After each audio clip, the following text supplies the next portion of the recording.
네, 여러분 안녕하세요. 자, 이번 강의부터 라이팅 이제 시작을 해볼 텐데요. 자, 우선 이번 강의에서는 전반적으로 아카데믹, 그다음에 제너럴 모듈, 그러니까 모듈별로 라이팅이 어떻게 구성되었는지에 대해서 설명을 좀 드리고요. 그리고 우선 일단 어떤 채점 기준에 의해서 점수가 결정이 되는지를 말씀을 드려보도록 할게요. 자, 들어가 보도록 하겠습니다. 자, 여러분들은 91페이지를 펴시고 따라오시면 될 것 같아요. 자, 우선 한번 봐볼까요?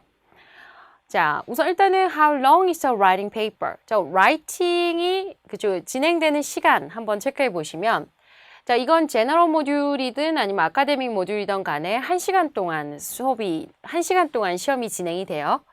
자, 그리고 이제 이 1시간 동안에 여러분들이 반드시 2개의 태스크를 해결을 하셔야 되는데 우선 일단은 two writing tasks 그래서 그걸 우리가 writing task 1, 그 다음에 writing task 2 해서 task 1, 그 다음에 task 2라고 이야기를 합니다.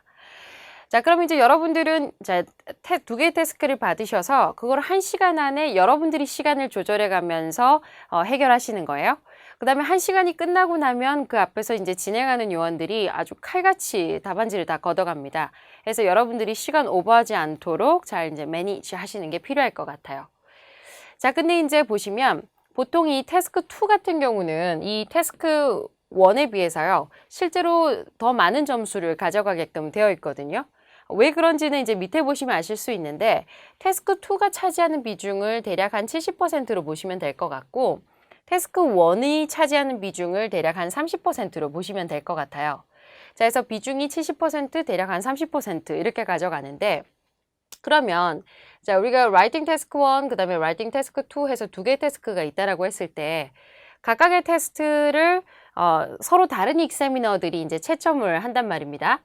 자, 그럼 이제 예를 들어서 태스크 1을 6.0을 받았는데 태스크 2를 6.5를 받았다라고 해볼까요? 자, 그러면 여기서 우리가 70%를 가져오고 여기서 30%를 가져온다면 결과적으로 이 사람 점수는 대략 우선 일단은 대략 한 3.5 이렇게 될 거예요. 그럼 그 점수가 반올림이 돼서 6.5를 가져가게끔 되어 있어요. 그러니까 태스크 2의 영향을 많이 받는 거죠. 근데 이제 반면에 태스크 1을 6.5를 받았는데 태스크 2를 6.0을 받았다고 할까요?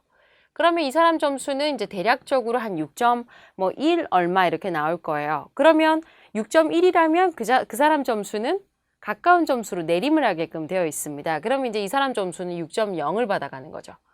그렇기 때문에 태스크 2를 여러분들이 망치게 되면 아무래도 점수에 오는 타격이 더 클 수 있다 이렇게 보시면 될 것 같아요. 그래서 태스크 2를 더 잘 보셔야 되고 태스크 2를 먼저 시작하시는 것도 상관없어요.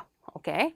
그래서 그렇게 알아두시고 자, 그러면 각각의 태스크 1, 태스크 2가 무엇인지를 우리 들어가서 한번 본격적으로 들여다보도록 합시다. 자, 이 태스크 1이랑 그 다음에 태스크 2가 무엇으로 구성이 되어 있느냐 아카데믹, 그 다음에 제너럴 모듈 별로 한번 이야기를 해보도록 할까요? 자, 그래서 우선 일단은 여러분들 아카데믹 라이팅을 한번 봐보도록 할게요. 자, 아카데믹이든 제너럴 모듈이든 간에 각각 60분씩 주어진다라고 하는 것은 동일한 사실입니다. 자, 근데 이제 이 아카데믹 같은 경우는 태스크 1에서는 자, 아까 왜 이게 30%의 비중을 가져가느냐 그 이유는 짧은 글을 쓰시는 거기 때문에 그렇죠. 그 다음에 태스크 2가 그거보다 훨씬 더 긴 분량의 글을 쓰셔야 돼요. 그러면 20분 동안 태스크 1 같은 경우는 150단어를 여러분들이 작성을 하셔야 되고 태스크 2 같은 경우는 250단어를 작성하시는 거예요. 최소. 그러니까 넘겨야 돼요. 그렇죠? 그러니까 최소 1시간 동안 400단어 이상의 글을 작성을 하셔야 된다. 이렇게 보시면 되겠고 제너럴 모듈도 마찬가지예요. 20분짜리 태스크는 여러분들이 150단어를 작성을 하시는 거고 그 다음에 역시 40분짜리 태스크는 250단어 이상을 작성을 하시는 거예요. 오케이? 이렇게 해서 역시 400단어 이상. 역시 공통으로. 그러면 이 아카데믹 모듈이랑 제너럴 모듈에서 차이점은 뭐냐면 아카데믹 모듈 같은 경우는 태스크 1이 다르다라는 거예요. 제너럴 모듈이랑. 태스크 1에서는 뭘 하냐면 바로 여러분들이 주어져 있는 그래프를 보시고 그걸 글로 옮기는 작업을 하시는 겁니다. 그러니까 즉 보시면 여기 describe visual information이라고 되어 있잖아요. 그러니까 그래프를 보시고 여러분들이 report, 그죠? 글을 작성을 하시는 거예요. 거기에 대한 보고서를 작성을 하시면 돼요. 자, 그럼 이제 종류가 뭐가 있느냐? 뭐 diagram 또는 뭐 chart 또는 graph 또는 table 이런 것들이 있고요. 또는 이제 간혹 보면 map 같은 것도 나와요. map. 오케이. 아니면 차트나 그래프나 이런 거를 동시에 동일한 주제를 가지고 두 개를 그쵸 동시에 내는 컨비네이션도 있어요. 컨비네이션 유형도 있는데 오케이. 요건 제가 차츰 말씀을 드리도록 하고요. 저 중에서 여러분들이 이제 한 개 주어지는 차트나 그래프를 보시고 그 그래프에 나타나 있는 내용을 여러분들이 그대로 설명을 하시는 겁니다. 그게 바로 그래프 리포트 유형이다라고 보시면 되겠고요. 40분짜리 태스크는 바로 에세이를 작성을 하시는 건데요. 자, 에세이 종류는 크게 네 가지로 보시면 될 것 같아요. 보시면 뭐 provide solution 또는 뭐 problem을 분석하는 문제 또는 뭐 compare 또는 뭐 contrast 이렇게 얘기를 하는데요. 제가 좀 더 이걸 더 다르게 한번 분류를 해본다면 뭐냐?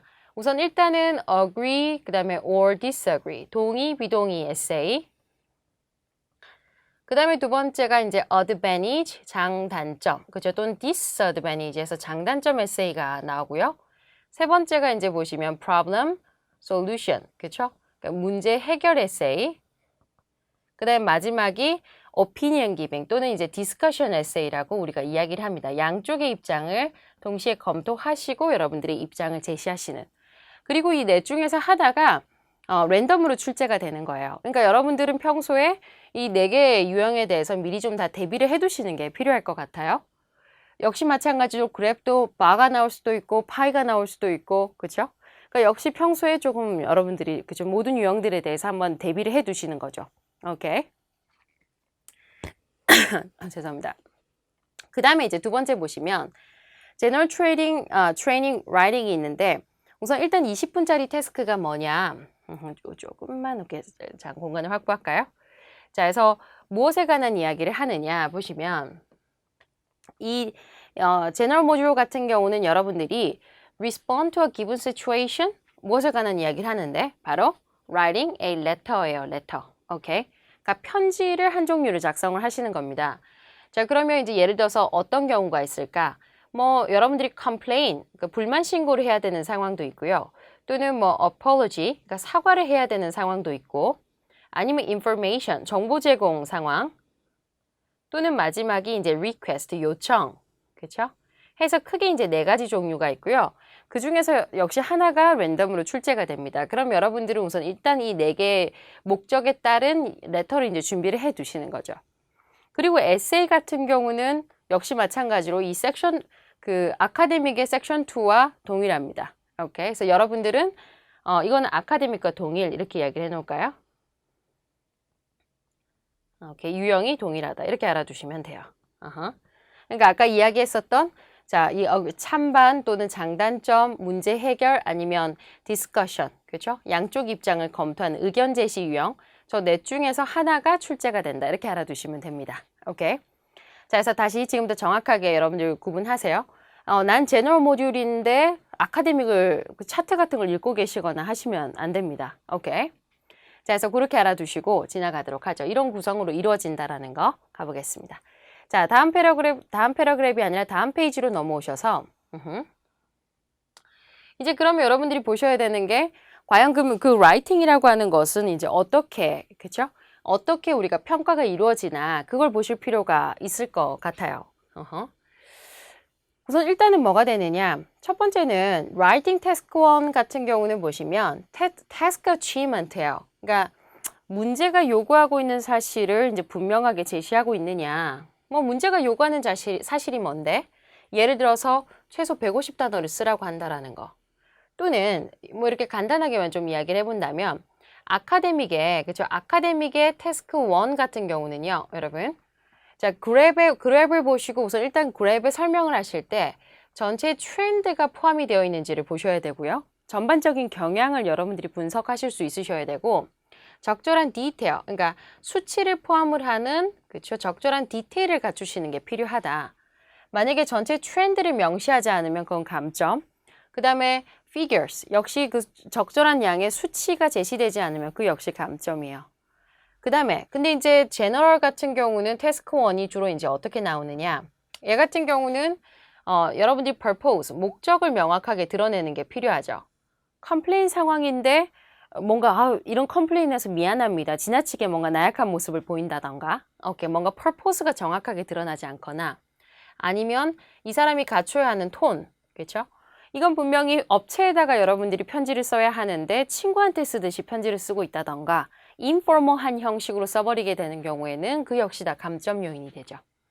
이게 이제 태스크 1에서 요구하는 태스크예요. 이따 다시 보시고. 자, 그 다음에 이제 라이팅 태스크 2 같은 경우는 이제 거기에 대한 이제 보시면 그죠? 거기에 대한 그 구체적인 채점 기준이 있는데요. 우선 태스크 리스폰스. 역시 문제가 요구하고 있는 사실에 과연 response, 응답하고 있느냐 이거예요. 오케이.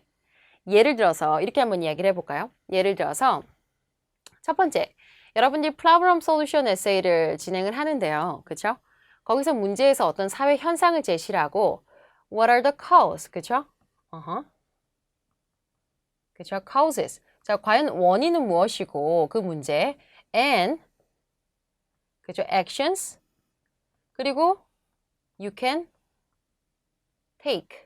취할 수 있는 조치가 뭐가 있을까? 이렇게 물어보죠. 문제가 요구하고 있는 태스크가 뭐예요, 여러분? 우선 일단은 cause, 원인이 당신 글에 포함이 되어 있어야 한다. 두 번째, actions. 그렇죠. 거기에 대한 어떤 대안이 있느냐, 어떤 조치를 취할 것이냐, 해결책이 당신 글에 있어야 한다. 라고 하는 걸 지금 문제가 명시하고 있거든요. 그게 여러분들 글에 포함이 되어 있어야 되죠. 자, 어떻게 쓰는지는 나중에 말씀드리겠지만 그럼 cause는 body 1에 배치를 시키시고 body 2에다가는 그죠, actions. 그죠? 오케이. 어떤 노력을 할 수 있는지는 body 2에다가. 그럼 intro는 body 1, 2의 cause와 action이 나타날 수 있도록 그죠? 미리 이제 암시나 그죠? 뭐가 제시될 것인지를 명시를 하는 거고요.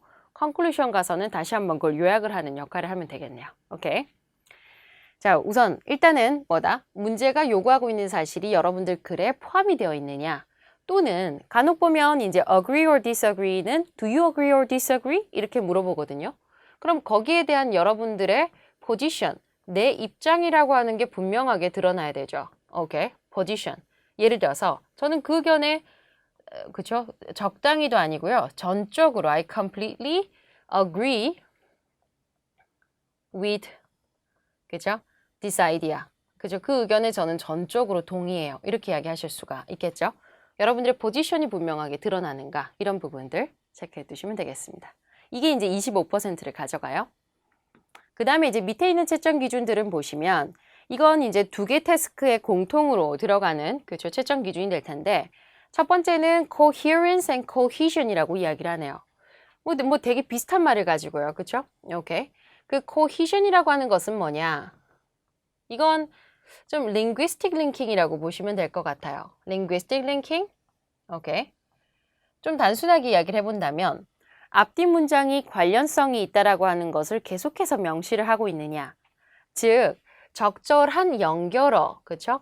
연결어의 사용을 할 수 있느냐. 그러니까 뭐 접속사 같은 걸 이야기를 하겠죠. 접속사 사용이라든지 연결어 사용이 적절한가. 오케이. 요게 이제 cohesion이라고 보시면 돼요.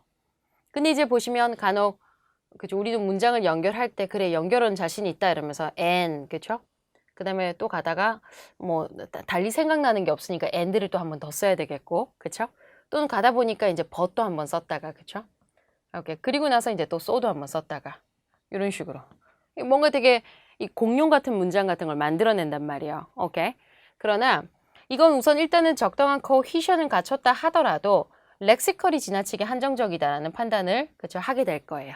오케이. 그건 이따 다시 한번 설명을 드리고 그 다음에 coherence라고 하는 것은 무엇일까? 여기다 좀 써볼까요, 여러분? 오케이. coherence. coherence라고 하는 것은 통일성을 이야기를 하죠. 그러니까 어느 정도 일관된 글을 제시를 하고 있느냐. 그러니까 일관성 정도라고 보시면 되겠고 좀 더 이제 단순하게 이야기를 해보면 logical linking이라고 보시면 될 것 같아요. logical. logical linking. 그렇죠? 이게 논리적으로 연결이 되고 있느냐 여부. 그게 이제 coherence라고 보시면 돼요. 자, 그래서 비록 이게 이제 뭔가 어떤 역접의 상황이었는데 전혀 앞뒤로 보니까 역접의 상황이 아니라던가 이 둘은 인과과정이어야 되는데 전혀 인과관계가 아니라던가 이렇게 돼버리면 오케이. 우선 일단 linguistic 링킹은 했으나 logical 링킹은 떨어진다. 이렇게 판단을 하게 되죠. 감점 요인입니다. 오케이. 그 다음에 아니면 내가 어떤 메인 아이디어를 제시를 하고, 그쵸? 거기에 타당한 어떤 서포팅 아이디어를 일관되게 가져오고 있느냐. 오케이. 디벨롭먼트를 갖추었느냐. 이것도 여기 이제 그쵸? 해당 사항이 있을 수 있겠네요. 오케이. 자, 그 다음에 lexical resources라고 하는 거. 오케이. lexical resources. 여기다 씁시다. 오케이. lexical resources. lexical resources 같은 경우는 색깔을 약간 바꿔볼게요, 여러분. 뭘 이야기를 하냐면 얘 같은 경우는 그 보시면 어휘예요, 어휘. 그러니까 이 사람의 vocabulary 수준. vocabulary. 그렇죠? 아니면 동일한 표현을 지나치게 많이 반복한다. repetition이 지나치게 잦은가? 그것도 역시 판단 기준이 될 거예요. 좋은 어휘를 하나 선택해서 잘 썼는데 그게 전체 글에 아주 수두룩하게 나타나기 시작한다? 그렇게 돼버리는 경우에는 이 사람은 repetition이 잦다 이렇게 판단하고 역시 좋은 점수를 받지 못해요. 두 번째, 그거 말고 이제 collocation. 그러니까 짝꿍 단어 같은 것들도 여러분들이 조금 고민을 해보셔야 돼요. 예를 들어서, 이건 여기다가 한번 예를 들어볼까요? 예를 들어서, 자, 우선 일단은, 자, 무엇인가에 노력을 기울이다 이랬을 때 어떤 단어가 떠오르십니까? effort라는 단어와 어울릴 수 있는 동사. 그쵸? 뭐, make이라든지, 그쵸? 아니면 push이라든지, 또는 뭐, spend라든지, 이런 단어들이 여러분들이 그때그때 떠올라야 되거든요. 이게 자연스럽게 이게 팝업이 돼야 돼요. 근데 이제 뭐, 노력을 기울이는 거니까 뭐, 기부도 한번 썼다가, do an effort 하니까 그 노력을 해야 되지 않을까? do 썼다가, 또는 어떨 때는 노력이니까 try다, 뭐, 이렇게 가버리시는 경우도 있고, 이 try라고 하는 건 얘 자체가 effort를 포함을 하고 있잖아요. 그쵸? 그렇기 때문에 이런 것들은 examiner는 그래 네가 어떤 의도로 썼다라는 건 내가 이해를 하겠으나 우리는 이렇게 쓰지 않는다라는 판단하에 역시 렉시컬에서 점수를 좀 깎게 될 거예요. 오케이? 이런 것들. 자, 그래서 어휘도 여러분들이 좀 고민을 해보셔야 되는 문제고 이건 6점에서 6.5를 가느냐 아니면 6.5에서 7.0을 가느냐를 그죠? 가르는 중요한 이렇게 판단 기준이 될 거예요. 렉시컬 리소스는. 그 다음에 이제 마지막으로 보셔야 되는 게 grammatical range and accuracy인데, 오케이. 우리 accuracy에 관해서는 저쪽에다가 한번 이야기를 해볼까요? 이 accuracy라고 하는 것은 이제 무엇에 관한 이야기를 할 것이냐? 정확성.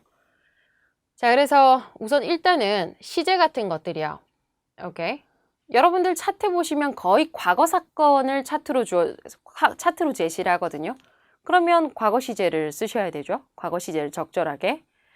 그 다음에 우리가 이제 어떤 problem solution 문제를 이야기를 할 때요. 그죠? 최근 들어서 뭐 차 사용자가 증가했다. 이렇게 이야기를 하면요.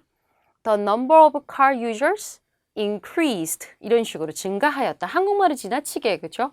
영어로 해석을 해버리시는 분들이 있는데 우선 일단 보시면 단순 과거라고 하는 것은 과거에 시작해서 과거에 끝났다라는 게 내 입장에서 너무 분명한 사실이에요. 그럼 그게 현재에 영향이 있다 없다 여부를 판단할 수 있다? 없다. 그 문장만 가지고는 판단할 수 없다. 이렇게 보셔야 됩니다. 자, 그렇기 때문에 여러분들이 이제 에세이를 쓰시는 데 있어서는 시제, 현재 일어나고 있는 일, 현재 진행이라든지 아니면 과거에 발생했었던 일이 과거부터 꾸준하게 발생해왔던 일이 지금 현재에 와서 영향이 있다. 그럼 have pp 같은 걸 쓰신다라든지. 오케이? 이런 식으로 시제도 여러분들이 고려를 하셔야 되는 부분 중에 하나고요. 그 다음에 두 번째는 뭐냐면 우선 일단은 동사의 사용. 그렇죠? 동사의 사용이 지나치게 어설프다. 이랬을 때 감점 요인이 돼요. 아니면 구조에 대한 이해가 부족하다. 이렇게 돼버리면 역시 감점 요인이 되고. 자, 근데 이제 하나 알아두셔야 되는 건 문법은 물론 25%씩 가져가긴 합니다만 문법은 상당히 중요한 문제가 될 거예요. 그러니까 문법이 나쁘신 분들이 제가 봤을 때는 어휘가 대단히 좋은 경우를 많이 보지 못해요. 오케이. 자, 그 다음에 또는 뭐 coherence, cohesion 정도에 괜찮을 수 있겠습니다만 그렇죠? 되게 세련된 문장을 쓰는 데는 한계가 있을 것이다. 이렇게 보시면 됩니다. 그래서 자, 내가 모든 줄에 사소하게나마 문법 실수를 하고 있다. 빨간색으로 표시되는 부분이 있다면 여러분들은 난 6점을 못 넘겠구나 이렇게 판단해 버리시는 게 빠릅니다. 그러니까 5점 아니면 5.5 정도 바운더리에 있을 것이다. 이렇게 보시고 오케이. 그래서 어쨌든 그래머는 내가 지금 6점 이상을 목표로 한다면 잡으시는 게 맞아요. 그렇죠? 오케이. 정확하게 공부하시고 지나가시는 게 맞다. 이렇게 보시면 됩니다. 오케이. 자, 그러면 우리 방금 이제 위에서 나왔었던 총 4가지의 평가 기준을 가지고 이제 점수가 결정이 되는 거죠. 그래서 예를 들어서 이 사람 점수 이게 6.5, 6.5, 뭐 6.0, 6.0 이렇게 받았다고 할까요? 이 사람 점수는 나누기 4를 했더니 6.25가 되는구나. 그럼 6.25는 뭐다? 반올림해서 6.5로 올라갑니다. 이 사람 점수는 6.5를 받게 됩니다. 오케이? 근데 이제 또 평균을 냈더니 이걸 6.0 받았다고 할까요? 그랬더니 대략 한 6.1 얼마 이렇게 돼버린다? 그럼 이 사람 점수는 가까운 점수로 내려간다. 6.0 이렇게 보시면 됩니다. 6.25를 기준으로 반올림입니다. 올라갑니다. 6.25 아래는 그 미만은 다 6.0으로 떨어진다. 이렇게 보시면 됩니다. 5.75를 기준으로 6.0으로 반올림 됩니다. 5.75 이하가 아니라 미만은 5.5로 떨어집니다. 오케이. 그래서 그렇게 보시고 지나가시면 될 것 같아요. 예. 자, 그래서 이렇게 해서 이제 라이팅에 관해서 여러분들이 대략적으로 우리가 훑어봤고요. 자, 우선 일단은 라이팅은 여러분들 하시는 과정에 있어서 지금부터 이제 보셔야 되는 건 그래도 내가 라이팅을 잘하기 위해서는 어느 정도의 인풋은 필요하다. 지금 실력을 가지고 양껏 쓰는 건 별로 의미가 없어요. 그러니까 시간 단축은 할 수 있어요. 그러나 정확성이라고 하든지 아니면 어떤 글의 세련미를 노리기는 힘들다. 자, 그렇기 때문에 여러분들 지금부터는 좋은 샘플을 많이 읽어보시는 게 중요합니다. 그리고 좋은 샘플 안에 나와 있는 이게 다양한 표현들, 그리고 좋은 표현들을 걸러내셔서 그걸 최대한 암기를 하시거나 그걸 흡수하시는 방식이 필요하다. 아이디어가 부족하다. 그러면 연습을 하시는 동안에는 구글링을 하시던가 아니면 기존에 있는 샘플 안에 있는 아이디어를 그대로 가져오셔서 그걸 자기 문장으로 옮겨보는 연습을 하시는 겁니다. 오케이? 어쨌든 인풋이 있어야 좋은 아웃풋이 나올 것이다. 이렇게 보시고 양껏 샘플들을 좀 흡수하는 시간을 갖길 바랍니다. 오케이? 자, 이렇게 보시고 라이팅에 관한 전반적인 설명을 드렸고요. 저는 이제 그 다음 강의로 넘어가서 본격적으로 우리 디테일부터 좀 들여다보도록 하겠습니다. 전 다음 강의에서 뵙겠습니다. 감사합니다.